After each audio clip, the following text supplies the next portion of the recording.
আমার বাম পাশে বসা আমাদের মেজর হুজুরের ছোট ভাই মাওলানা মোহাম্মদুল্লাহ সাহেব এখানে উপস্থিত হয়েছেন। এখানে উপস্থিত মান্যগণ্য ব্যক্তিবর্গ, উপস্থিত ওলামায়ে কেরাম, উপস্থিত কোরআন প্রেমিক, ইসলাম প্রিয়, তাওহীদের জনতার একাংশ, পর্দার আড়ালের মা এবং বোনেরা,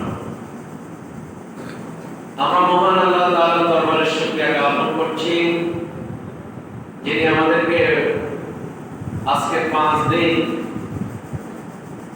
এখানে কোরআনের কথা বলার সুযোগ করে দিয়েছেন এবং আজকে এই সমাপনী দিবসে আমাদেরকে এখানে পুনরায় একত্রিত হওয়ার তৌফিক দিয়েছে।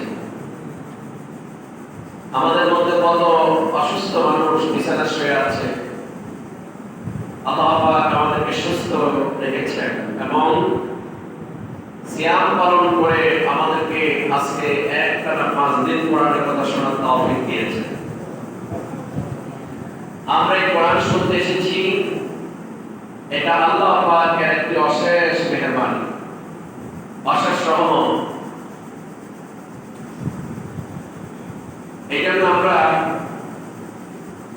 আমাদের হৃদয়ের অন্তরস্থল থেকে, হৃদয়ের গহীন থেকে সেজদারত অবস্থায় মাথা নত করে আমরা বলছি আলহামদুলিল্লাহ। ربنا لك الحمد حمدا كثيرا طيبا مباركا فيه। আমরা আজকে কয়েকদিন কোরআনের কথা শুনছি। উদ্দেশ্যটা হলো যে কোনো কাজের একটা লক্ষ্য এবং উদ্দেশ্য থাকে। কোরআনুল কারীমের তাফসীর করার একটা লক্ষ্য উদ্দেশ্য আছে। এটার উদ্দেশ্য হলো আল্লাহ পাক কোরআনুল কারীমের মধ্যে বলছেন, কুল হাল ইয়াস্তাবিল্লাযীনা ইয়ালামুনা ওয়াল্লাযীনা লা ইয়ালামুন। হে নবী, আপনি বলেন যারা জানে আর যারা জানে না তারা কি সমান? তারা কখনো সমান হতে পারে না। কুল হাল ইয়াস্তাবিল আ'মা ওয়াল বাসীর। হে নবী, আপনি বলেন যাদের চোখ আছে আর যাদের চোখ নাই তারা কি সমান? অন্ধ আর চক্ষুষ্মান ব্যক্তি কখনো সমান হতে পারে না।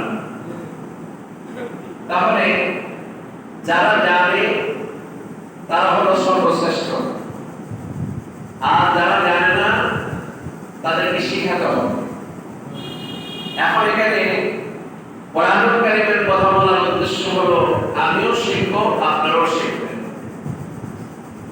এই যে আমি এখানে কোরআনে কথা বলতে আসি, কথা বলার আগে অনেক লেখাপড়া করতে হবে, বুঝতে হবে, তারপরে কথা বলতে হবে। এমনি এমনি তো কথা আসে না, কথা শিখতে হয়, তারপরে কথা বলতে হয়। এখন আপনারা বলুন, এই কোরআনুল কারীমের কথা আপনারা শুনতে এসেছেন।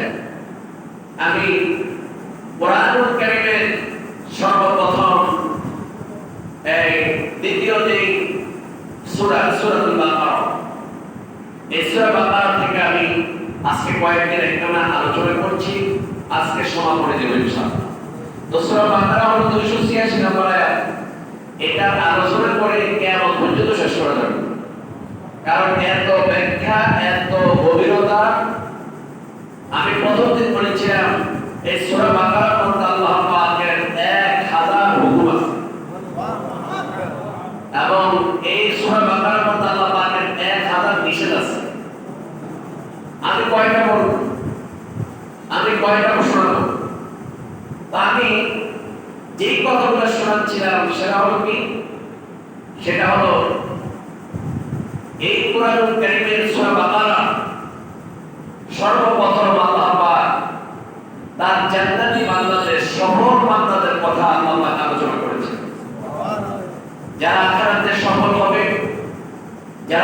পাবে তারা কারা, তাদের বিষয়ে আমি আলোচনা পেশ করছিলাম। তো সেটা আমি তেলাওয়াত করেছি কিছুক্ষণ আগে খুতবার মধ্যে। আল্লাহ পাক বলছেন আলিফ লাম মিম, এটার অর্থ তো আল্লাহ পাক ভালো জানে। যালিকাল কিতাব লা রাইবা ফিহি, এই কিতাব এমন কিতাব যে কিতাবের মধ্যে কোনো সন্দেহ নেই। এবং হুদাল লিল মুত্তাকিন, এই কিতাব মুত্তাকিনদের জন্য হেদায়েত।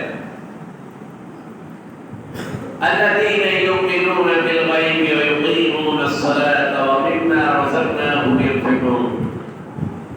মুত্তাকিন কারা? যারা না দেখে আল্লাহকে বিশ্বাস করে, ফেরেশতা বিশ্বাস করে, রাসূল বিশ্বাস করে, কিতাব বিশ্বাস করে, আল্লাহকে না দেখে বিশ্বাস করে, নামাজ কায়েম করে, আল্লাহ পাকের দেওয়া রিজিক থেকে, আল্লাহ পাক বলেছেন আমার রিজিক থেকে, দেওয়া রিজিক থেকে আমার রাস্তায় ব্যয় করে। এতটুকু পর্যন্ত গতকাল পর্যন্ত আলোচনা করেছি, মনে আছে আপনাদের? আর আজকে হবে কি? والذين يؤمنون بما أنزل إليك وما أنزل من قبلك وبالآخرة هم يوقنون।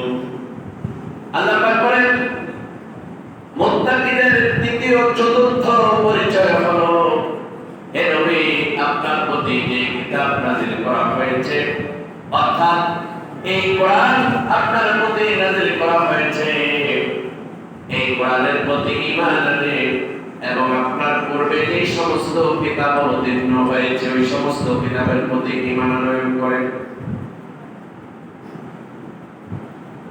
এরপর আল্লাযীনা ইউমিনুনা বিমা উনসিলা ইলাইকা ওয়া মা উনসিলা মিন ক্বাবলিক ওয়া বিল আখিরাতি হুম ইউকিনুন। এবং তারা পরকালের প্রতি বিশ্বাস স্থাপন করে, শুধু বিশ্বাস স্থাপন করে না, সন্দেহের মধ্যে উঠে তারা বিশ্বাস স্থাপন করে। আল্লাহ পাক বলেন এই পাঁচটি কোয়ালিটি, পাঁচটি বৈশিষ্ট্য, পাঁচটি বিশ্বাস যাদের মধ্যে বদ্ধ, যারা এটাকে হৃদয়ের মধ্যে আঁকড়ে রেখেছে, জবান দিয়ে উচ্চারণ করেছে, অন্তরের মধ্যে গেঁথে নিয়েছে এবং কাজে পরিণত করেছে, তারাই হলো মুত্তাকিন। উলাইকা আলা হুদাম মির রাব্বিহিম ওয়া উলাইকা হুমুল মুফলিহুন। আল্লাহ পাক বলেন এই যে পাঁচটা বৈশিষ্ট্যের কথা বললাম, পাঁচটা গুণাবলীর কথা বললাম, পাঁচটা পরিচয় দিলাম, এরা কারা জানো? এরা হলো তারা যাদের তারা তাদের রবের পক্ষ থেকে হেদায়েত প্রাপ্ত এবং তারা সফলতার মানে জান্নাতি হয়ে গেছে।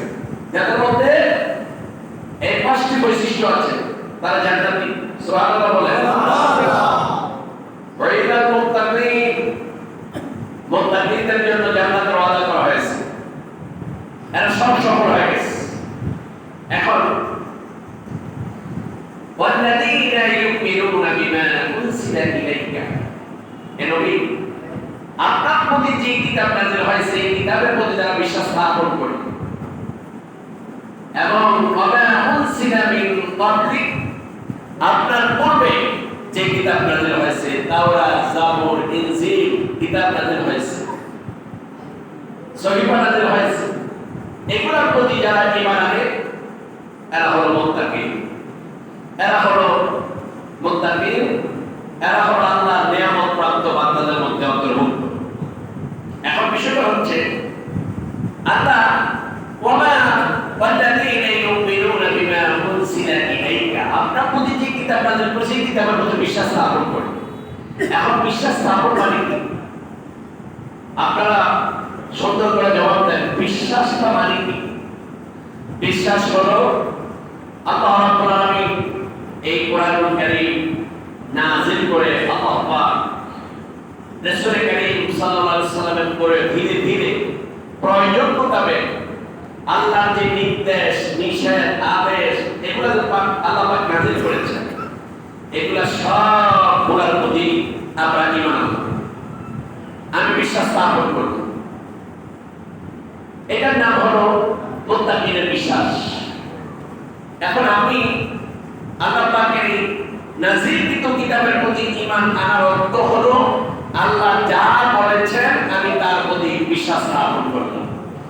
আপনাদের মনে আছে কিনা প্রথম দিন যে বলেছিলাম আল্লাহ রাসূল বলেন যখন কোন ওহী নাযিল হতো, ওহী নাযিল হওয়ার সঙ্গে সঙ্গে ফেরেশতা আল্লাহ রাসূল এই সাহাবায়ে কেরামদের সম্মুখে পেশ করতেন, আল্লাহ এই বাণীটা উপস্থাপন করতেন। ও আমার সাহাবীরা, আল্লাহ পাক আজকে এই ওয়াদা দিয়েছেন, এই হুকুম করেছেন, এটা নিষেধ করেছেন, এখন তোমাদের মেনে নেওয়ার বিষয়ে তোমরা কি করবে? সাহাবায়ে কেরাম যখন এই কথাটা শুনেছেন, এটা আল্লাহ পাকের হুকুম নিষেধ, সাথে সাথে তাদের জবাব দিয়ে বের হয়ে গেছে সামি'না ওয়া আতা'না গুফরানাকা রাব্বানা ওয়া ইলাইকাল মাসীর। আমরা শুনলাম, আমরা মেনে নিলাম। আপনারা এখানে শুনতেছেন, মানবেন কিনা? আমি যা মনে কোরআন তা মানেন কিনা? এটা ততদিন পর্যন্ত যে সমস্ত কথাগুলো আমি বললাম, ইমাম সাহেব বললেন, এই কথাগুলো আপনারা মেনে নিয়েছেন কিনা? এখন এগুলো তো সব আল্লাহর কথা। কার কথা? আপনারা যারা বলেন না কার কথা? আল্লাহর কথা। এখন ওয়ামা ওয়াল্লাযীনা ইউমিনুনা বিমা উনজিলা ইলাইকা, হে নবী আপনার প্রতি নাযিলকৃত কিতাবের প্রতি যারা বিশ্বাস স্থাপন করে এবং আপনার পূর্বে যে কিতাব নাযিল হয়েছে তার প্রতি ঈমান রাখে, এরাই হলো মুত্তাকি, এরাই হলো বিশ্বাসী।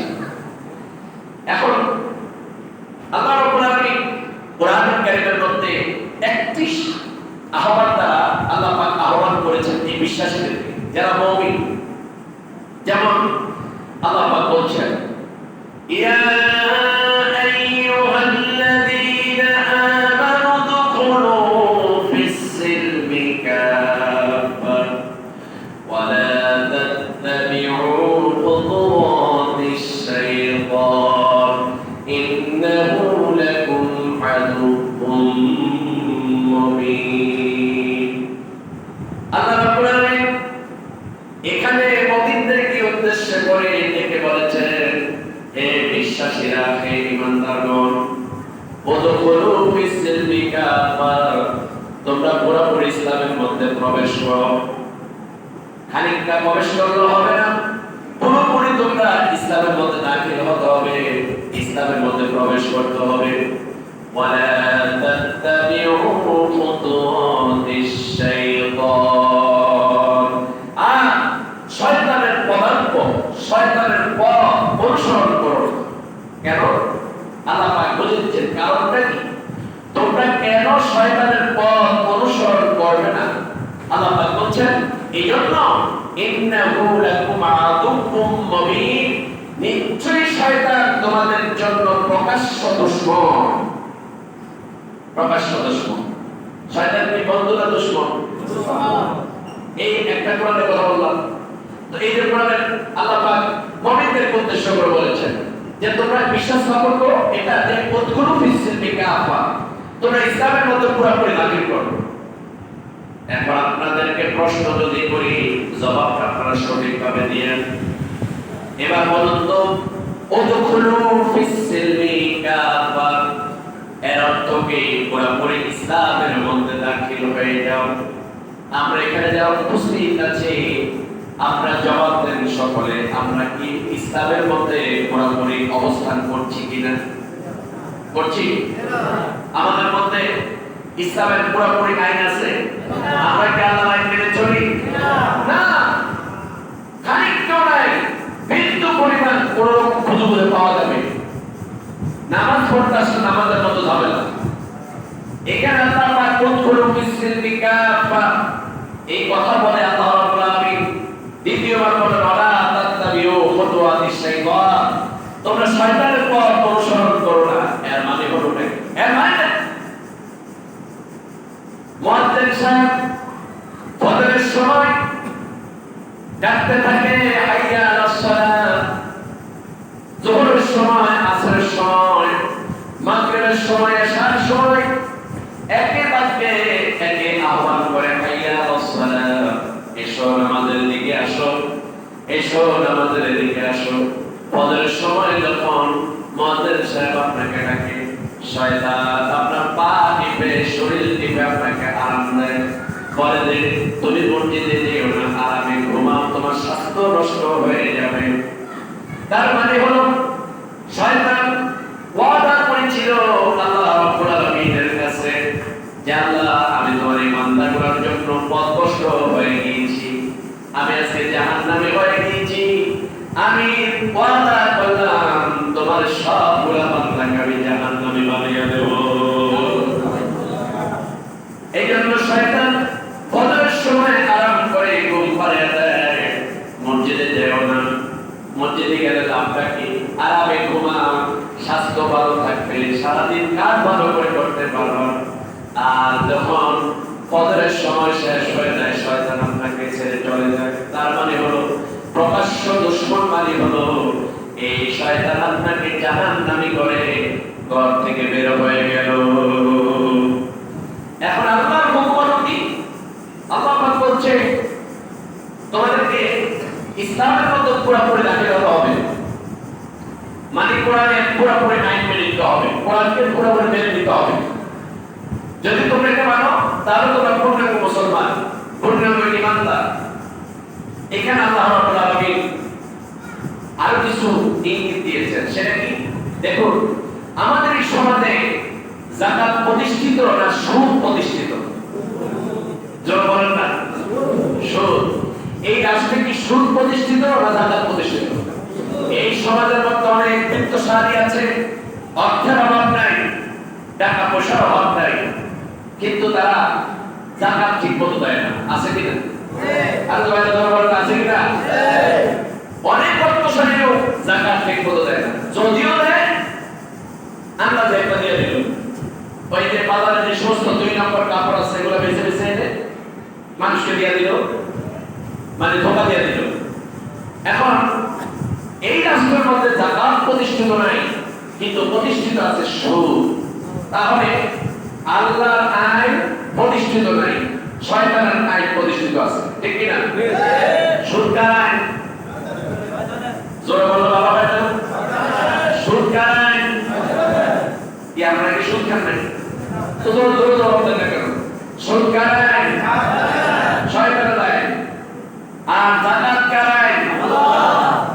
আল্লাহ বলে যাকাত দাও, দারিদ্র বিমোচন হয়ে যাবে, দরিদ্র থাকবে না। এই সমাজের মধ্যে কেউ কারোর কাছে ভিক্ষা করবে না। 1 বছর 2 বছর 10 বছর যদি এইভাবে যাকাত প্রতিষ্ঠিত হয়ে যায়, সবাই বিত্তশালী হয়ে যাবে, সবাই সচ্ছল হয়ে যাবে। আর শয়তান বলে সুদ দাও, গরিবরা আরো গরিব বানাও, এই সমাজের মধ্যে অভাব লাগে রাখো, তখন এরা অভাবের কারণে আল্লাহর ইবাদত করবে না, দাসত্ব করবে না, এরা সব পথভ্রষ্ট হয়ে যাবে। এইভাবে করে তারা পথভ্রষ্ট করে মানুষকে প্রকাশ্য দুশমনী করছে শয়তান, আর মানুষও এর দিকে ধাবিত হচ্ছে। কথা ঠিক কি না? আমরা যদি বলি যাকাত দাও, সেই যাকাত ব্যবস্থাটা তারা মেনে নেয় না, মেনে নেয় সুদী ব্যবস্থাটা। এখানে এই আকামিয়া লাভ করা, এগুলা এই সমস্ত সুদ তো এখানে নাই। কি বলেন না ভাই? আছে নাকি?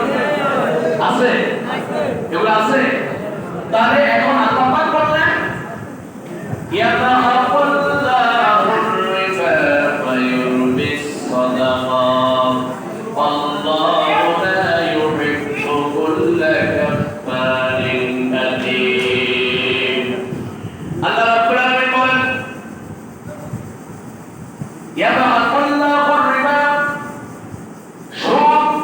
মানুষকে ধ্বংস করে দেয়,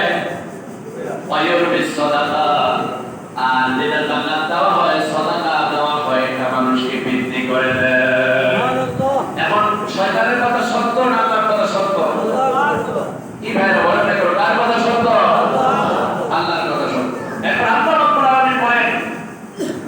যারা মুত্তাকি তারা আল্লাহর পুরোপুরি হুকুমকে তারা হুকুম মেনে নেয়, আল্লাহর হুকুমের বাইরে তারা কোনো কাজ করে না। সুবহানাল্লাহ বলবেন না? এখন যদি কেউ আমাকে বলেন আনসারী সাহেব আমি আপনাকে 1 কোটি টাকা দেব, আপনি রোজাটা ভেঙে ফেলেন, এখন আমি যদি মুত্তাকি হই তাহলে আমি কি 1 কোটি টাকা লোভ করব নাকি রোজা রাখবো? জোরে বলেন নাকি রাখবো? রোজা রাখবো। তার মানে আমি আল্লাহ পাকের প্রতি অনুগত হয়ে গেলাম। 1 কোটি টাকা আমাকে লোভ দেখে কোনো লাভ হবে না, কারণ এই 1 কোটি টাকাই হলো আমার জন্য জাহান্নামে যাওয়ার একমাত্র রাস্তা, ঠিক না? এখন আল্লাহ আইন মানে কি? আল্লাহ আইন মানে হলো আল্লাহ যা হুকুম করেছেন তা হুকুম মেনে নেওয়া, কথা ঠিক না? যেমন আমরা এই যে সিয়াম পালন করছি, এটা তো আল্লাহর হুকুম। আল্লাহ রাব্বুল আলামিন 183 নম্বর আয়াতে আল্লাহ রাব্বুল আলামিন কথা বলেছেন, ইয়া আইয়ুহাল্লাযীনা আমানু কুতিবা আলাইকুমুস সিয়ামু কামা কুতিবা আলাল্লাযীনা মিন ক্বাবলিকুম লাআল্লাকুম তাত্তাকুন। এখানে আল্লাহ রাব্বুল আলামিন এই কোরআনের একটা বিধান দিয়েছেন, সেটা কি?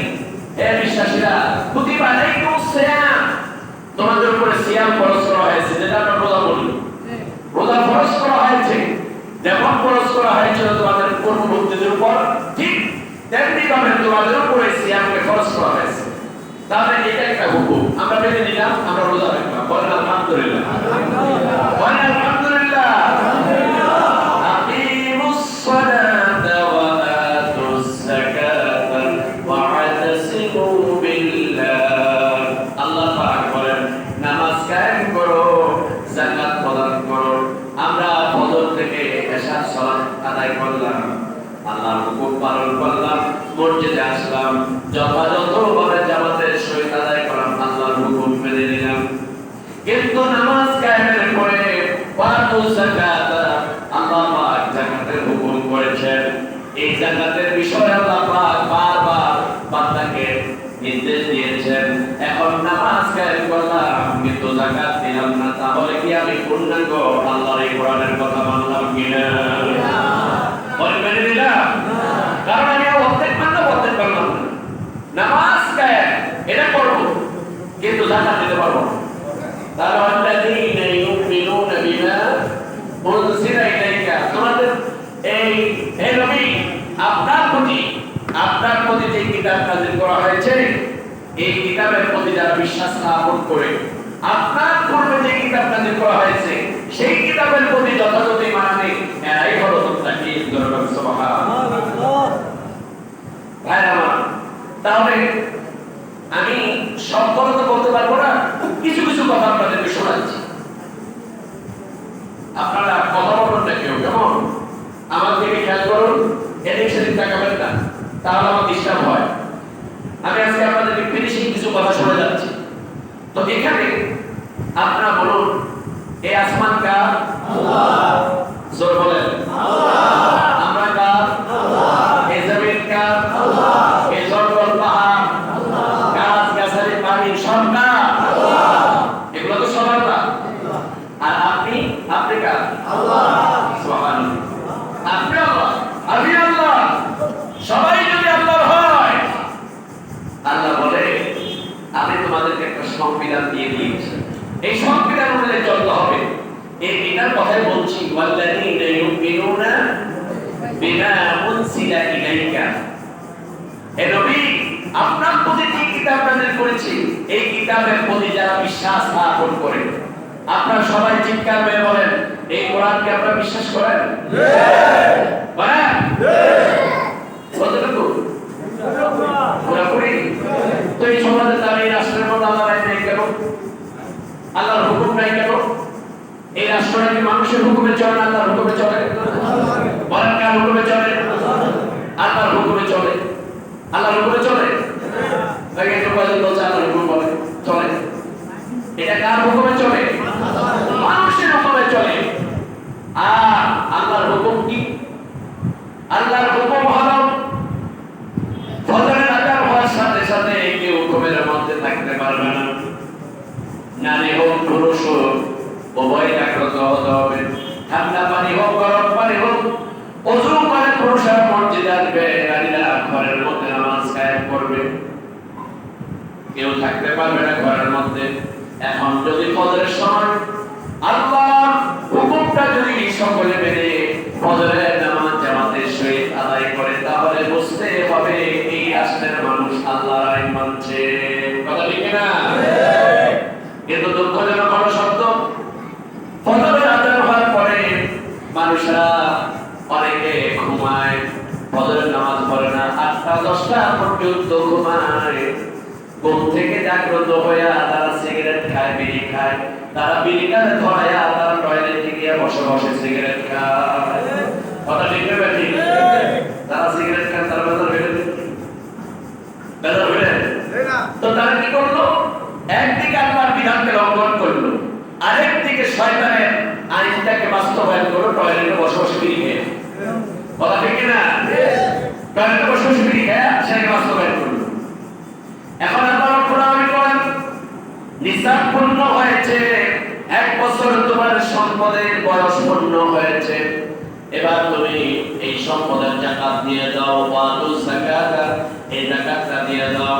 আপনি কোনো কার্পণ্য করলেন না, কোনো আপনি অজুহাত পেশ করলেন না, সম্পদের হিসাব করে করায় একেবারে বিন্দুর পরিমাণ আপনি হিসাব করে বরং তার চাইতে আপনি বেশি আল্লাহর রাস্তায় দিয়ে দিলেন। এটাই হলো আল্লাহর হুকুম মানা। সুবহানাল্লাহ। কথা দেখি কেউ ওয়াজ ঠিক আছে? এই আল্লাযীনা ইউমিনুনা বিমা উনসিলা ইলাইকা, হে নবী আপনার প্রতি যে কিতাব নাযিল করেছি, কিতাবের প্রতি যারা ঈমান আনে তারাই হচ্ছে মুত্তাকি, তারাই হচ্ছে মুত্তাকি। সুবহানাল্লাহ বলেন।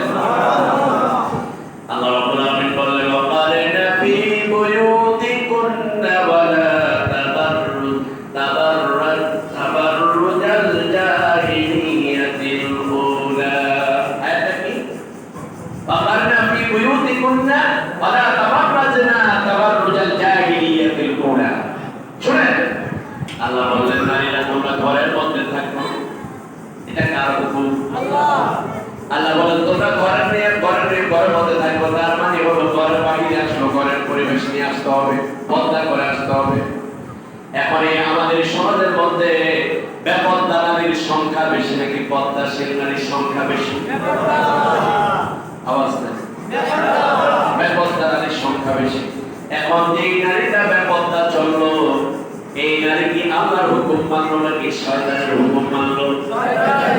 আর সেই মহিলাটি পর্দা মতো চললো, এই নারী আল্লাহর হুকুম মানলো নাকি শয়তানের হুকুম মানলো? কার হুকুম মানলো? আল্লাহর হুকুম মানলো। এটা না হলো আল্লাহর প্রতি বিশ্বাস। ভাইরা আমার, এই জন্য আমার মা বোনরা শুনতে পাচ্ছেন, আপনি বেপর্দা চলে কেন শয়তানকে খুশি করছেন? আপনি পর্দায় চলেন, এই পর্দার মধ্যে আছে বরকত, এই পর্দার মধ্যে আছে জান্নাত। তাহেরা বানিয়ে দিবে, আবেদা বানিয়ে দিবে, আল্লাহ সালেহা বানিয়ে ফাতেমার সাথে আল্লাহ জান্নাতে রেখে দিবে। কথা ঠিক না? এখন এই আল্লাহর আইনগুলো এইভাবে মানতে হয়। আল্লাহর আইন এইভাবে মানতে হয়। আল্লাহর আইন প্রতিটি কদমে কদমে মানতে হবে, প্রতিটি শ্রবণে শ্রবণে মানতে হবে। এটা হলো আল্লাহর আইন। আমি বলেছিলাম এই আকাশ আল্লাহ, জমিন আল্লাহ, আমরা আল্লাহ, নদী পাহাড় পর্বত সব আল্লাহ। এখন আল্লাহ পাক বলেন এগুলো সব আমি সৃষ্টি করেছি। আলা লাহুল খালকু ওয়াল আমরু, হুকুম সৃষ্টি আমার, হুকুম আমার। তুমি আমার সৃষ্টি হইয়া, আমার খায়া, আমার কইরা, আমার অক্সিজেন নিয়া, আমার সব কিছু গ্রহণ করে তুমি মানুষের কথা শোনো। তোমার মতো প্রেমী পৃথিবীর মধ্যে কে আছে? এই জন্য আল্লাহ পাকের কথা মানতে হবে। আজ থেকে কার কথা মানবো? আল্লাহ। জোরে বলেন না, আল্লাহ। আল্লাহর কথা মানবো। ভাইরা আমার, আপনারা বলেন আমরা কেন আল্লাহর কথা মানবো? কেন আল্লাহর কথা মানবো? আমরা যদি এই দুনিয়ার মধ্যে শুধু বাঁচতাম, দুনিয়ার মধ্যে শেষ হয়ে যেতাম, তাহলে আল্লাহর আইন মানার কোনো প্রয়োজন ছিল ছিল না। কিন্তু আল্লাহ রাব্বুল আলামিন বলেন, আমি এই পৃথিবীতে মানুষ সৃষ্টি করেছি কিছু সময়ের জন্য, আর তাকে বলে দিয়েছি ওমা খালাকাতুল জিন্না ওয়াল ইনসা ইল্লা লিয়াবুদুন। আল্লাহ বলেন, আমি সৃষ্টি করেছি আর দায়িত্ব দিয়ে দিয়েছি, দায়িত্ব হলো আমি মানুষ এবং জিনকে শুধুমাত্র কেবলমাত্র আমার ইবাদতের জন্যই সৃষ্টি করেছি। এখন এই ইবাদতটা কখনো কতটুকু হবে?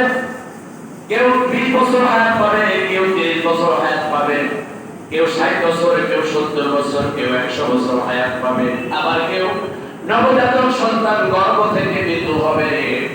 আল্লাহ রাব্বুল আলামিন বলে, আমি এইভাবে মানুষ সৃষ্টি করে তার একটা সময় সীমা দিয়ে দিয়েছি, একটা সীমারেখা দিয়ে দিয়েছি। কারণ আল্লাযী খালাকাল মাউতা ওয়াল হায়াতা লিয়াবলুয়াকুম আইয়ুকুম আহসানু আমালা। আল্লাহ পাক বলেন, আমি এই বান্দারা শোনো, তিনি হলেন আল্লাহ যিনি জীবন এবং মৃত্যু এই দুটি সৃষ্টি করেছেন।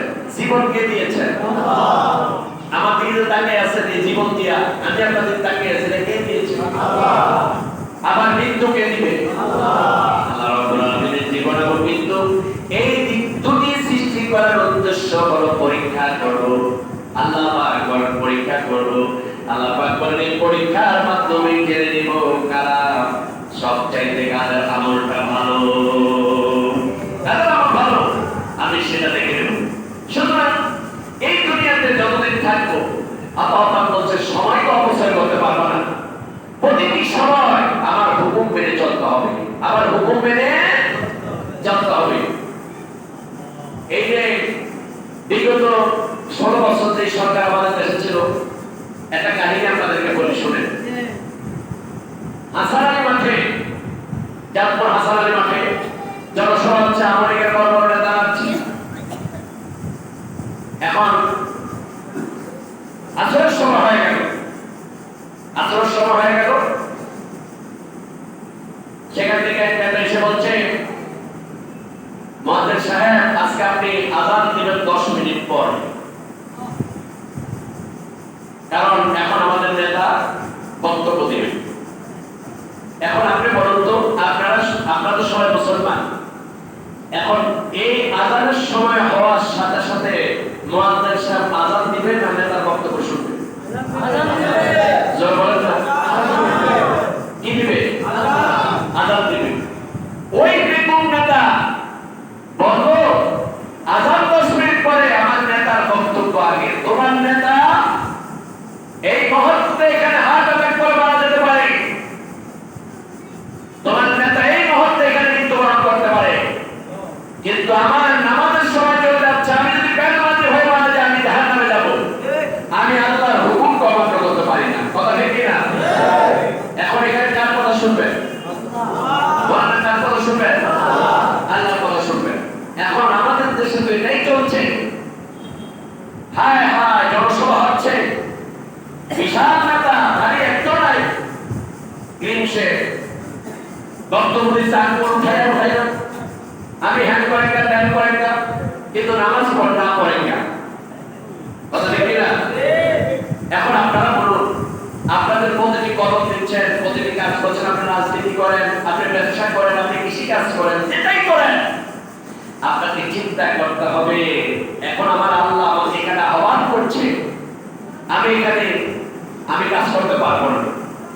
হাদিস শরীফের মধ্যে যে সাহাবায়ে কেরাম যখন মাঠে ময়দানে জড়িয়ে পড়তেন, যখন আল্লাহু আকবার ধরিয়া বেজে যেত, সাথে সাথে সব কিছু ফেলে দিয়ে আল্লাহর ডাকে তারা সাড়া দিত।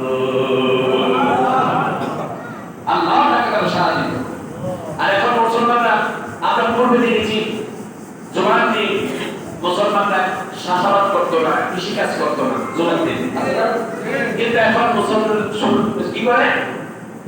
জুমার দিন যখন খুতবা পড়ে দৌড়ে গামছা গাঁথতে আইসা পিছনে দাঁড়ায়। আছে কিনা এরকম মুসলমান? আছে। এটার নাম আল্লাহর হুকুম। والذين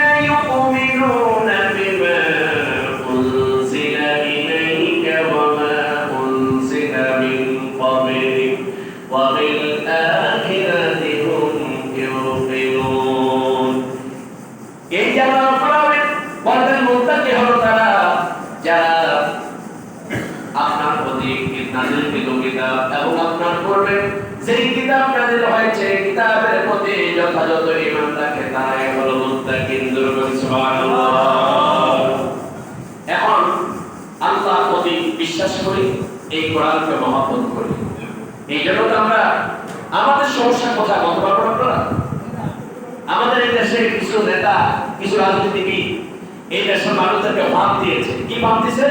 যেটা হলো যে তোমরা এই কোরআন শুধু মসজিদে থাকবে আর মাদ্রাসায় থাকবে, আর হুজুরদেরকে দাওয়াত দিয়ে তোমরা ঘরের মধ্যে কোরআন খতম করাবে, হুজুরদের কিছু হাদিয়া দিবা, সাপ্তাহিক বাজার করে রাখাইব, ওরা ফকিরের খুশি, এটা বুঝাইছে। আর রাসূলুল্লাহ সাল্লাল্লাহু আলাইহি সাল্লাম যেই কোরআন দিয়া মদিনায় রাষ্ট্র গঠন করেছিলেন, মদিনায় রাষ্ট্র গঠন করেছিলেন, যেই কোরআনুল কারীমের মাধ্যমে আপনারা বলুন এই পৃথিবীর শ্রেষ্ঠ রাষ্ট্র ব্যবস্থা কার সময় ছিল? মুহাম্মাদুর রাসূলুল্লাহ। সুবহানাল্লাহ বলেন। রাষ্ট্র ব্যবস্থা ছিল রাসূলুল্লাহ সাল্লাল্লাহু আলাইহি ওয়াসাল্লামের সময় শ্রেষ্ঠ রাষ্ট্র ব্যবস্থা ছিল, কারণ ওনার পরশনির্দেশনা ওনার সংবিধান ছিল কোরআন। আর তিনি বললেন খায়রুল কুরুনি কারনি, আমার যুগ কোরআনের যুগ, আমার যুগ উত্তম যুগ। সুবহানাল্লাহ। উত্তম যুগ কার যুগ? রাসূলুল্লাহর যুগ। কারণ রাসূলুল্লাহর যুগ কি ছিল? কোরআনের যুগ ছিল, এই জন্য উত্তম যুগ ছিল। রাসূলের কোরআন দিয়া ফু দিতেন, তাবিজ দেখা করার মধ্যে মাথা হাতের মধ্যে বাইরে দিতেন না। রাসূলুল্লাহ সাল্লাল্লাহু আলাইহি ওয়াসাল্লাম এই কোরআন দিয়া মানুষের ঘরে ঘরে দুলে দুলে কোরআন খতম করতে আর হাদিয়া খাইতেন না। এই কোরআনের দাওয়াত দিয়ে দেওয়ার কারণে রাসূলুল্লাহর উপরে যত আযাব এসেছে, এই পৃথিবীর যত কাফের বেঈমানেরা আল্লাহ রাসূলের উপরে অত্যাচার করেছে এই কোরআনের দাওয়াত দিয়ে দেওয়ার কারণে। কথা ঠিক কি না? এখনো যারা কোরআনের দাওয়াত দিয়ে যায় তাদের প্রতি অত্যাচার আছে না নাই? আছে। বলা আছে না নাই? আমাদের বাংলাদেশে কোরআনের পাখি খ্যাত একজন আলেম ছিলেন, আপনারা ছিলেন কিনা? নামটা বলেন না সুন্দর করে। মরহুম আল্লামা দেলোয়ার হোসেন সাইদি। তার থেকে তো কোরআন শিখেছি, তিনি আমাদের কোরআন শিখিয়েছেন। তাফসীর কেমনে পড়তে হয় তিনি আমাদেরকে শিখিয়েছেন।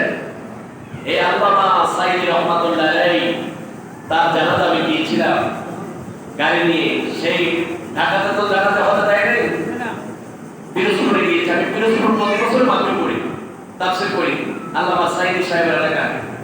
তো আমি এই জানাজা যখন গেলাম 10 কিলোমিটার আগে আমাকে বলতেছেন আপনারা বিকল্প রাস্তা দিয়ে যান, এখান থেকে 10 কিলোমিটার পর্যন্ত মানুষ আর মানুষ, এত মানুষ সেখানে সমাগম হলো। তো এই লোকটাকে বিনা অপরাধে 13টি বছর জেলখানার মধ্যে ঢুকে গেছে। কোন অপরাধ করে? আপনার কোন অপরাধ করছে নাকি? কি বলেন, একটা অপরাধ করছে? এই লোকটাকে বিনা অপরাধে ঢুকে গেল। এই কোরআন উনি চেয়েছিল এই বাংলার জমিনে শুধু আল্লাহর আইন দিয়ে চলুক, আল্লাহর আইন দিয়ে চলুক। আপনারা কি বলেন? আল্লাহর আইন দিয়ে রাষ্ট্র চলুক, আপনারা কি চান?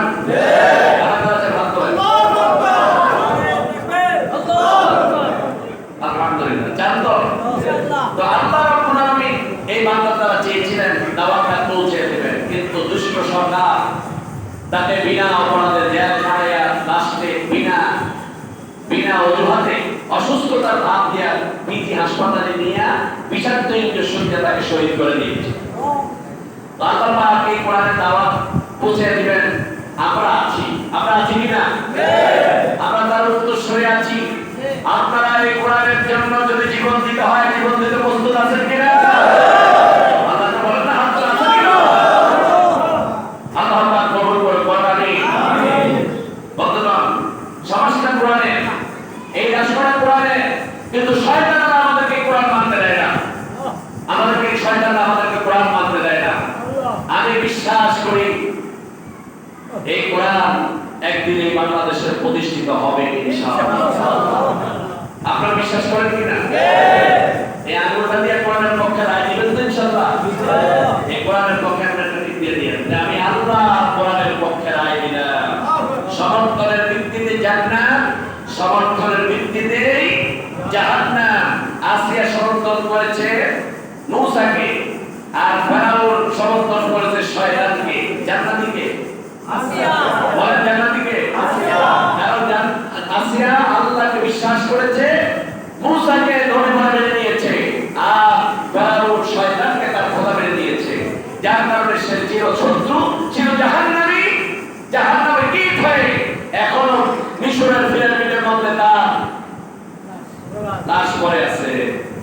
শুধু থুতু না জোবাতে বাইরে কিয়ামত পর্যন্ত সে অপমান ভোগ করতে থাকবে। সুতরাং এই কোরআনের পক্ষে আমরা জীবন দেব ইনশাআল্লাহ, বলেন ইনশাআল্লাহ। والذين يؤمنون بالغيب ويقيمون الصلاة والذين يؤمنون بما أنزل إليك وما أنزل من قبلك وبالآخرة هم يوقنون। সবাই বন্ধুগণ, আমি বাকি কথাগুলো বলে ফেলি। এখানে এই কোরআনের প্রতি বিশ্বাস স্থাপন করতে হবে, কোরআনের আইন মেনে হবে। আর এই কোরআনের আইন যারা মানবে তারাই হলো মুসলমান, আর এই কোরআনের আইন যারা মানবে না তারা হলো কাফের। সোজা কথা, সাফ কথা। কোরআনের আইন যারা মানবে না তারা কাফের, আর যারা কোরআনের আইন মানবে তারা হলো মুত্তাকিন। সুবহানাল্লাহ। তাই না? অবিলাখিরাতি হুম ইউকিনুন। সর্বশেষ যেই বৈশিষ্ট্যটা সেটা হলো যারা কোরআনকে বিশ্বাস করে মুত্তাকি হয়ে